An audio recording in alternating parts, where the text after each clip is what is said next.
కాంగ్రెస్ లో చేరారు Serilingampally BRS MLA Arikapudi Gandhi. Jubilee Hills లో సీఎం ఇంట్లో కాంగ్రెస్ లో జాయిన్ అయ్యారు. ముఖ్యమంత్రి రేవంత్ రెడ్డి ఆయనకు కండువా కప్పి పార్టీలోకి ఆహ్వానించారు. ఆయనతో పాటు పలువురు కార్పొరేటర్లు, ముఖ్య నేతలు హస్తం పార్టీలో చేరారు. శేరిలింగంపల్లి నియోజకవర్గ అభివృద్ధి కోసం పార్టీ మారానని చెప్పారు Arikapudi Gandhi. Serilingampally corporator Nagender Yadav, Miyapur corporator Uppalapati Srikanth, Chandanagar corporator Manjula Raghunath Reddy, Hyder Nagar corporator Narne Srinivas హస్తం పార్టీలో జాయిన్ అయ్యారు. ఇప్పటి వరకు బీఆర్ఎస్ నుంచి 9 మంది ఎమ్మెల్యేలు, 6 ఎమ్మెల్సీలు కాంగ్రెస్ లో చేరారు. అరికెపూడి గాంధీ చేరికతో కాంగ్రెస్ లో చేరిన బీఆర్ఎస్ ఎమ్మెల్యేల సంఖ్య 9కి చేరింది. లోక్సభ ఎన్నికలకు ముందు దానం నాగేందర్, కడియం శ్రీహరి, తెల్లం వెంకట్రావు కాంగ్రెస్ కండువా కప్పుకున్నారు. ఎంపీ ఎలక్షన్స్ తర్వాత పోచారం శ్రీనివాస్ రెడ్డి, డాక్టర్ సంజయ్ కుమార్, కాలే యాదయ్య, బండ్ల కృష్ణమోహన్ రెడ్డి కాంగ్రెస్ గూటికి చేరారు. ఇక నిన్న సిటీ పరిధిలోని రాజేంద్రనగర్ ఎమ్మెల్యే ప్రకాష్ గౌడ్, ఇవాళ శేరిలింగంపల్లి ఎమ్మెల్యే అరికెపూడి గాంధీ కాంగ్రెస్ కండువా కప్పుకున్నారు. త్వరలో మరికొంతమంది ఎమ్మెల్యేలు, ఎమ్మెల్సీలు కూడా అధికార పార్టీలో చేరతారని ప్రచారం జరుగుతుంది. ఈ నెల 22 నుంచి అసెంబ్లీ బడ్జెట్ సమావేశాలు జరగనున్నాయి. ఆలోపే వీరి చేరికలు ఉంటాయని తెలుస్తోంది. రైట్, ఎమ్మెల్యే అరికెపూడి గాంధీ చేరికపై మరిన్ని డీటెయిల్స్ రాజు అందిస్తారు. రాజు, డీటెయిల్స్ ఏంటి?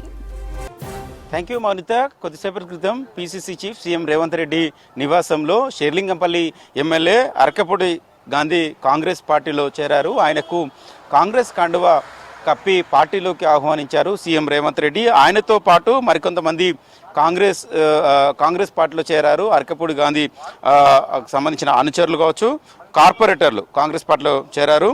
కార్పొరేటర్లు నాగేందర్ యాదవ్, అదేవిధంగా మియాపూర్ కార్పొరేటరు ఉప్పలపాటి శ్రీకాంత్, చందానగర్ కార్పొరేటరు మంజుల రఘునాథ్ రెడ్డి, హైదర్ నగర్ కార్పొరేటరు నార్నే శ్రీనివాస్, వీళ్ళు కూడా కాంగ్రెస్ పార్టీలో చేరారు. అయితే ఇప్పటి వరకు కాంగ్రెస్ పార్టీలో చేరిన ఎమ్మెల్యేల సంఖ్య బీఆర్ఎస్ నుంచి వెళ్ళి 9 మంది వరుసగా ఒక్కొక్కరుగా ఒకసారి, 2-3గా మరొకసారి కాంగ్రెస్ పార్టీలో చేరారు. ఇప్పటి వరకు మొత్తం 9 మంది బీఆర్ఎస్ సంబంధించిన ఎమ్మెల్యేలు కాంగ్రెస్ పార్టీలో చేరారు. ఒకసారి చూసుకున్నట్లయితే దానం నాగేందర్, కడియం శ్రీహరి, తెల్లం వెంకట్రావు, పోచారం శ్రీనివాస్ రెడ్డి, సంజయ్ కుమార్, కాలే యాదయ్య, కృష్ణమోహన్ రెడ్డి, ప్రకాష్ గౌడ్, అరికెపూడి గాంధీ, వీరితో 9 మంది కంప్లీట్గా అయింది. అయితే ఇప్పటి వరకు కాంగ్రెస్ మొన్న రీసెంట్గా కంటోన్మెంట్ ఉప ఎన్నికతో కాంగ్రెస్ సొంత బలం 65 ఎమ్మెల్యేలు ఉంటే బీఆర్ఎస్ నుంచి వచ్చిన 9 మందితో కలుపుకుంటే 74 అయింది. అదేవిధంగా సిపిఐ నుంచి 1, మొత్తం 75 మంది కాంగ్రెస్ బలం ఉంది. ఇక మరొక 2 రోజుల్లో కూడా ఉమ్మడి మెదక్ జిల్లాల నుంచి కూడా బీఆర్ఎస్ ఎమ్మెల్యేలు కాంగ్రెస్ పార్టీలో చేరే అవకాశం ఉన్నట్లు తెలుస్తుంది. దుబ్బాక, అదేవిధంగా పట్టణచెరు, జైరాబాదు ఎమ్మెల్యేలు కూడా కాంగ్రెస్ పార్టీలో చేరనున్నట్లు కాంగ్రెస్ సంబంధించిన మరికొంతమంది నేతలు చెప్తున్నారు. ఇప్పటికే వారితో మంతనాలు కూడా పూర్తయ్యాయి అంటున్నారు. ఒకవైపు గ్రేటర్ హైదరాబాద్కు సంబంధించిన బీఆర్ఎస్ ఎమ్మెల్యేలతో పాటు జిల్లాలకు సంబంధించిన బీఆర్ఎస్ ఎమ్మెల్యేలు కూడా కాంగ్రెస్ పార్టీలో చేరడానికి చాలా ఇంట్రెస్ట్ చూపుతున్నారు. ఎంత త్వరగా అయితే అంత త్వరగా బీఆర్ఎస్ పార్టీని వీడడం మంచిదని వాళ్ళు భావిస్తున్నారు. అందులో భాగంగానే ఈ చేరికలు పెద్ద ఎత్తున జరుగుతున్నాయి. రోజుకొకరి, అంటే ఆ మధ్య చూసినాము వరుసగా 6 చొప్పున కాంగ్రెస్ పార్టీలో చేరుతారని ఒక ప్రచారం జరిగింది. కానీ రోజుకొక్కరి చొప్పున కాంగ్రెస్ పార్టీలో చేరుతున్న సందర్భం అయితే కనబడుతుంది.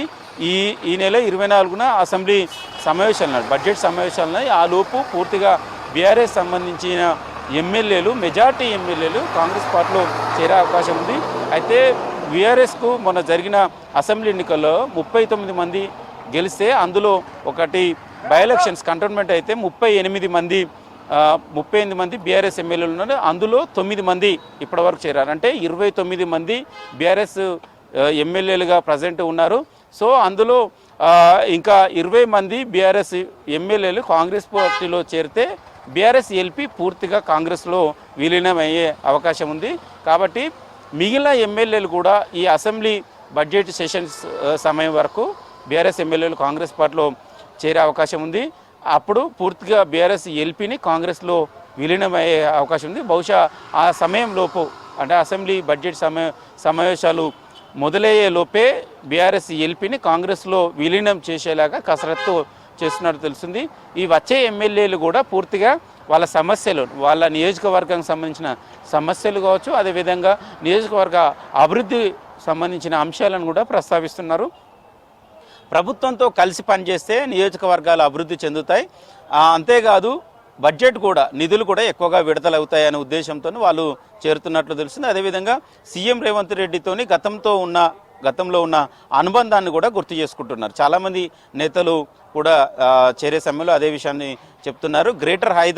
ప్రధానంగా గ్రేటర్ హైదరాబాద్లో చాలామంది బీఆర్ఎస్ ఎమ్మెల్యేలు ఉన్నారు. కాంగ్రెస్ పార్టీకి సంబంధించి ఒక కంటోన్మెంట్ ఎమ్మెల్యే మొన్న ఉప ఎన్నికల్లో శ్రీ గణేష్ గెలిచారు, కానీ పూర్తిగా బీఆర్ఎస్ ఎమ్మెల్యేలు ఉన్నారు. గ్రేటర్లో అభివృద్ధి జరగాలంటే ప్రభుత్వ సహాయ సహకారాలు కంపల్సరీ అవసరం. కాబట్టి ప్రభుత్వంలో భాగస్వామ్యం కోసం ప్రభుత్వంలో చేరుతున్నాం, కాంగ్రెస్ పార్టీలో చేరుతున్నాం అనేది కూడా వాళ్ళు ప్రస్తావిస్తున్నారు. అందులో భాగంగానే నిన్న ప్రకాష్ గౌడ్ కావచ్చు, వాళ్ళ అరకపూడి గాంధీ కావచ్చు, వాళ్ళు ఇద్దరు అదే విషయాన్ని ప్రస్తావించారు.